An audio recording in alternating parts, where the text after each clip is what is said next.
Good morning. Thank you very much for joining us in this session.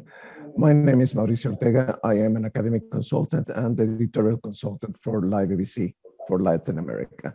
So we can watch this and you can have more view into the screen. So what you're looking at right now is precisely the beginning. So this is Liveabc. Liveabc stands for Learning is Very Easy with Liveabc. The idea is to give high quality material that it is easy to teach and it's easy to learn with. So, sorry about that. What you have right now on the screen is precisely part of the vast catalog of Liveabc. We have materials for virtually any kind of segment. In here, I'm going to highlight some of the books. So you can see here on the top of the screen, we have materials for kindergarten. This is play school. Materials for primary. This is Come to Life, 7 levels. Materials for phonics instruction. This is Sound It Out Loud. And this is part of the things that we're going to talk about today. We are going to have a few minutes talking about Liveabc materials for secondary, about outstanding, and about our books for ESP. You will notice that we have books for business, which is the books that you have right here. Right here at the bottom, we have books for tourism. Today, we're going to be talking mainly about hotel English. This is the one I am highlighting right now. We have books also for medical services, nursing English, medical records, and the 2 new books, which are advanced reading strategies. So basically speaking, this is part of, as I was telling you, the vast catalog from Liveabc. This is going to be today's session. We're going to talk about outstanding. We're going to talk about Liveabc. We're also going to talk about, as I said before, the ESP books, and one more time, I am highlighting and underlining the book for hotel English. We're going to talk about the books. We're going to talk about some of the components as well. And before I continue, I would like to mention an important thing.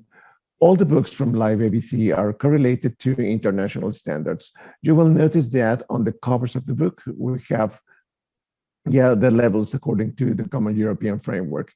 But we also have additional information about this. So let us continue. Before I get into more material with the books, I have to mention 2 things. Actually, let me go back. I have to mention 2 things. Number 1, all the books are written by experts in the fields. Number 2, all the books are written in American English. It is standard English, which means that you are not going to find like a very specific or marked accent. So it's entirely international, what we call international English for education. The pronunciation code is the one of the double K or Kinnan and Nutt. Kinnan and Nutt are the writers and authors of the first dictionary of American English phonology. And speaking about the ESP books, all the books have been written by experts in the field. So this is going to be part of the information that we have. Now, about the methodology. The methodology of the books is eclectic. This is that we pick a little bit of the best of every methodology there is for teaching English. But in here, as you're reading right now on the slide, you're going to find 2 main trends. The first one is what you call the lexical approach, which is on the top of the screen. The lexical approach was coded by Michael Lewis around the 90s, the early 90s. And Michael Lewis says that in order to learn a foreign language, it is easier if we understand a number of words put together that have a given meaning. He calls that a chunk of language. So phrases like, for instance, by the way, piece of cake, I'm feeling a little bit blue. These would be phrases that if we understand the meaning, we can understand what other people are saying. And if we can produce that, then we can start communicating at a given level. That is the idea of the lexical approach. Which are some of the main features of the lexical approach? As you can read right now here on the top of the screen, let me just point it out. Where's my cursor? Here it is. Number 1, it is focused on word combinations. So as I was telling you a second ago, you call these chunks. And this can be frequent phrases, like, for example, by the way, as a matter of fact, actually. This could be like some examples. It could also be idiomatic expressions like feeling a little bit blue. I'm feeling a little bit out of sorts. This could be another example. And then some more. So this would be the first one. The idea is that students are able to understand these chunks or these phrases. As I said a second ago, if they can understand the meaning, they can understand what other people are saying. And if they can answer using these phrases, then they start communicating. Yeah, so learners can actually understand these patterns of language. And as I said before, there's a focus on this kind of phrases. These phrases are going to be present in all the books. They're going to be there in Outstanding. They're going to be in Liveabc. They're going to be also in ESP books, and in this case, Hotel English. So this would be the first trend. The second one, which is the one that I'm highlighting right now, is the one of the 3 Ps. I've lost, oh, here we go, I'm sorry. I always lose it. This is PPP. PPP stands for Presentation, Practice, and Production. And this could be perhaps one of the most widely methods for teaching English. The system is very simple. It is divided on 3 stages. The first one, which is what you're reading right now on the screen, is the introduction. The teacher is going to introduce a situation, and that's part of the presentation. The teacher is going to present the language. Yeah, but the presentation is usually by putting everything into a context. So we continue with the part of presentation. Students start practicing. They practice in a controlled way, and they practice in a semi-controlled way.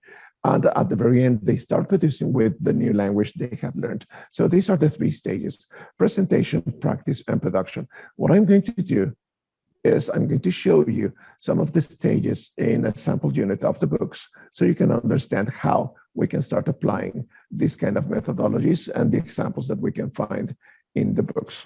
Okay, so let's continue here. The idea is not offering you one book, but offering you a whole package of solutions. And this is going to have different elements. Here on the left of the screen, you see the cover of the book. This will be the first part, but we have additional components. For example, we have the AR app, or augmented reality application. I'm going to give you an example of this in a few more minutes. We also have the eLab, and the eLab has a lot of benefits. This is Liveabc's strongest platform. And here students can access, they can see the book, they can study, they can practice. Yeah, and the teachers can monitor everything students are doing. And again, I will show you, I will give you a tour around the platform in a few more minutes. Additional components that we have in here are PowerPoints, and this would be a signature characteristic from Liveabc. Each and every one of the books is going to have a PowerPoint presentation that includes both the audio files and the video files. And at this point, the teachers, I would like to mention that all the conversations in Outstanding, in Liveabc, and in Hotel English, well, also all the books from ESP, with only one exception, all of them are based on conversations. The benefit in here is for students, because in this case, students can see how all the characters interact, how they use their eyes, their voices, their gestures, and also the body language. And this can make comprehension easier for them. And it is also a model, so they can start learning how to use language in order to communicate. So I was telling you about the PowerPoints, and additional to this, we have different exercises. In the platform, you're going to find the student book, you're going to find the workbook, and additional practice. Last but not least, at the bottom of the page, here we are, you're going to find the QR code. And the QR code is entirely designed for having all the information about the book. Yeah, if we have time, I'm going to show you this part as well. So this is about the solution package. Now, teachers, let us have a look at the cover or the opening page of the eLab. 2 things that I would like to point out.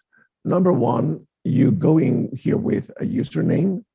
And a few more minutes, when I finish, Hector Wang, who is the one in charge of technical support, is going to be giving you some information about how to do all the registration process. But here you can see that you log in with a username and with a password, and then you can go in.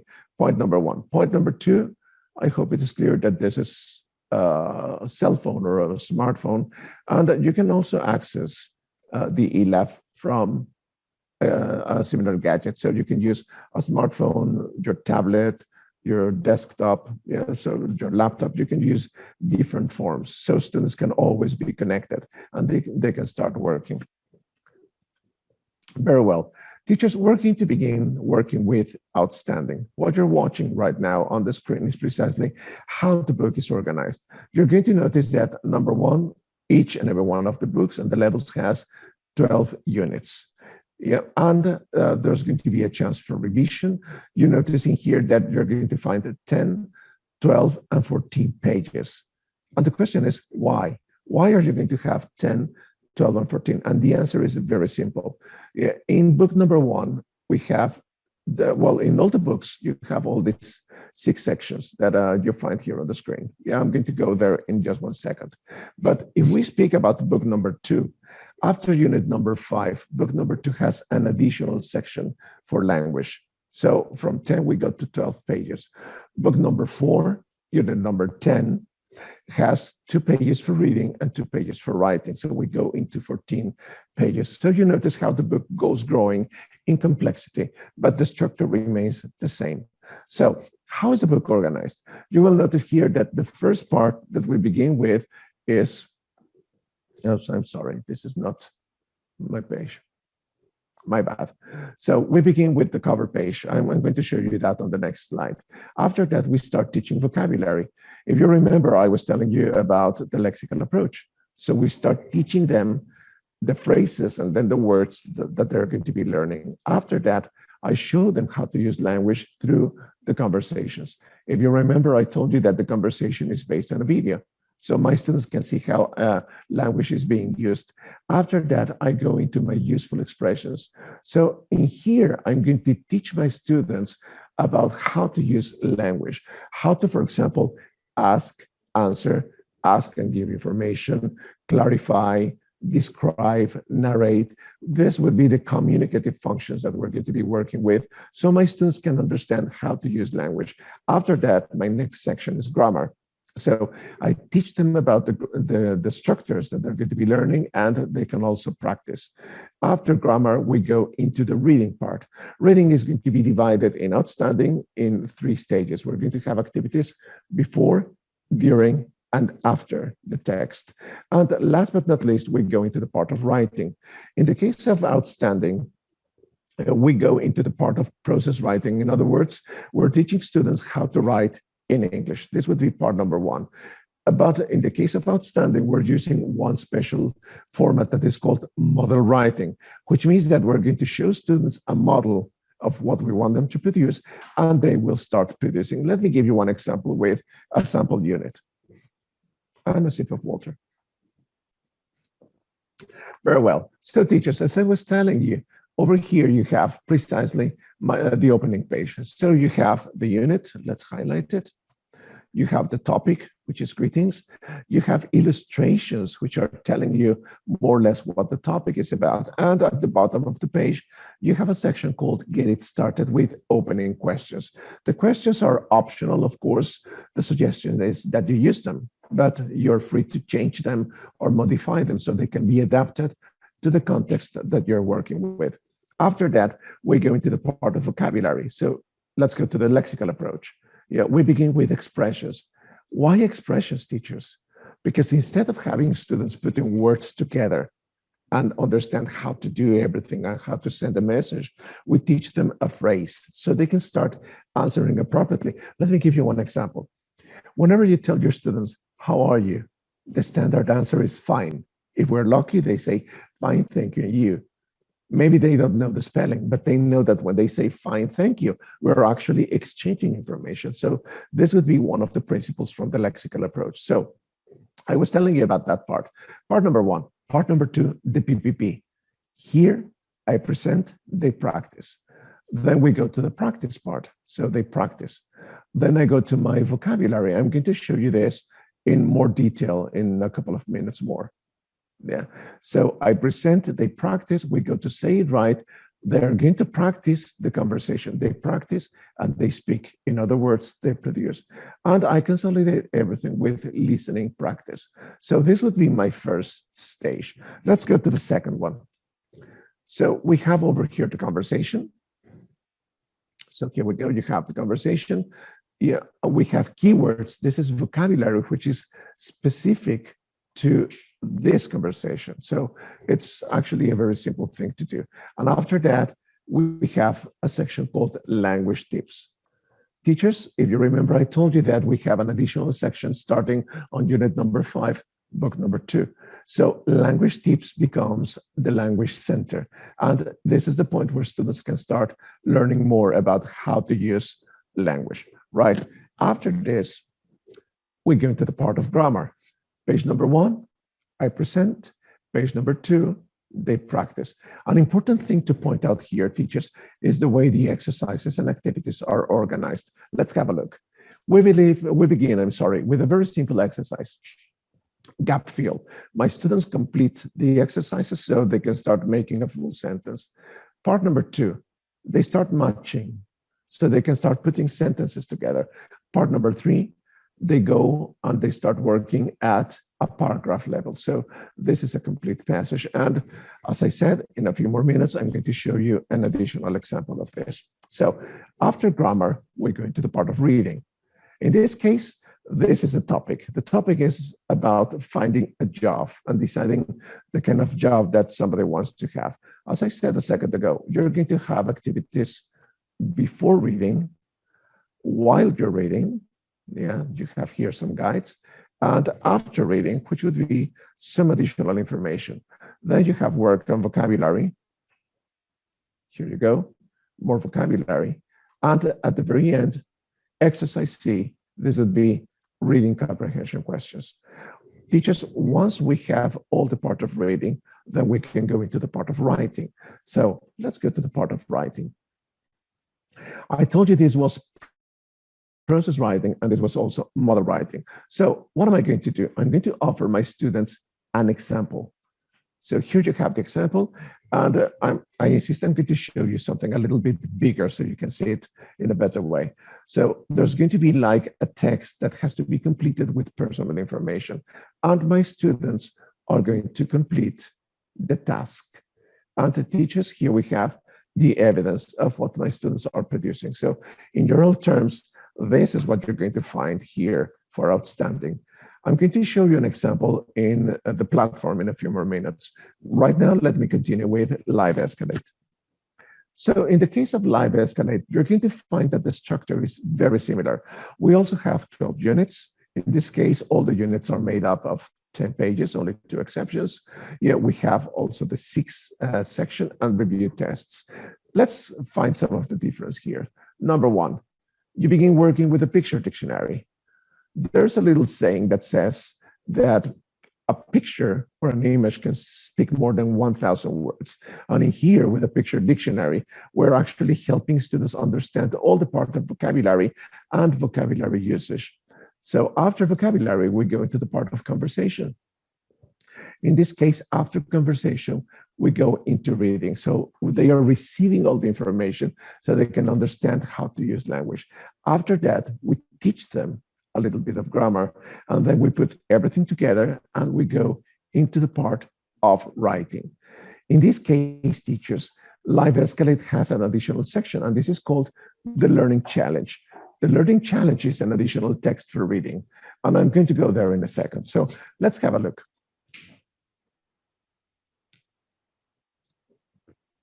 So teachers, what you're watching right now is precisely the opening page of unit number 1, book number 1 for Liveabc 1, Basecamp. You notice that I have a picture dictionary here. I have a world map. I have different countries. Yeah, so students can start working with some countries here, but also they can start locating something different. For example, if I told them, okay, go to the map and show me, where's my cursor? I always lose it. Here we go. And show me where Indonesia is. I'm not going to do it because I may make a mistake, and I'm not going to do that, okay? Just in case. But it would be somewhere around here. I know that part. If we speak about me, the speaker, Where are you from? Oh, I'm from Mexico. So this is Mexico. So they can start looking and finding different things, and we can start using English to learn a little bit more about the world.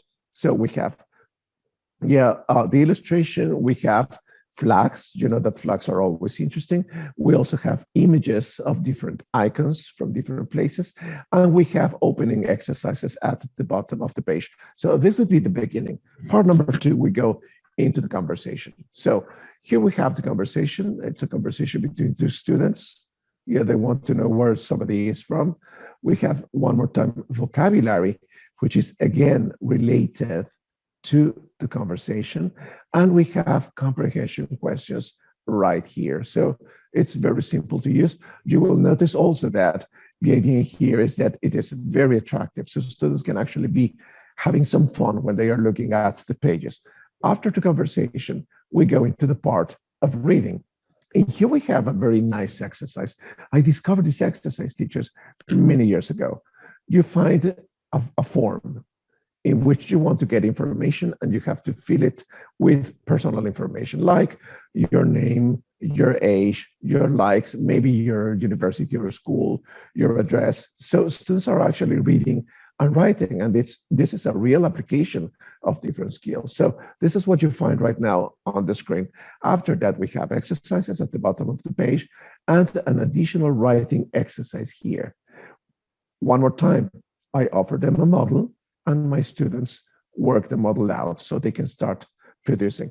Sometimes you may find an additional section called Speak Up. And in here, the idea is to offer students questions that are connected to the topic. Yeah, in here you have questions that can be very useful for opening a conversation with your students. For example, question number one says, who is your best friend? I am a married man, so I have to say my wife. If not, well, I will have problems when I get back home. Yeah, but in here you have a lot of possibilities for working with your students. So I told you that after reading, we go into the part of grammar. Here in grammar, teachers, you're going to discover two things. Number one, there are a lot of colors, so it can be very attractive. Usually students hate grammar because they think grammar is boring, and they are wrong. Grammar is wonderful. It is fantastic. All we have to do is convince our students it is. So you're going to find that. Two, you're going to find the illustrations all over. So it can be very graphic as possible. And you're going to have a part for presentation. Here we are. Yeah, and a part for practice on the other side of the page.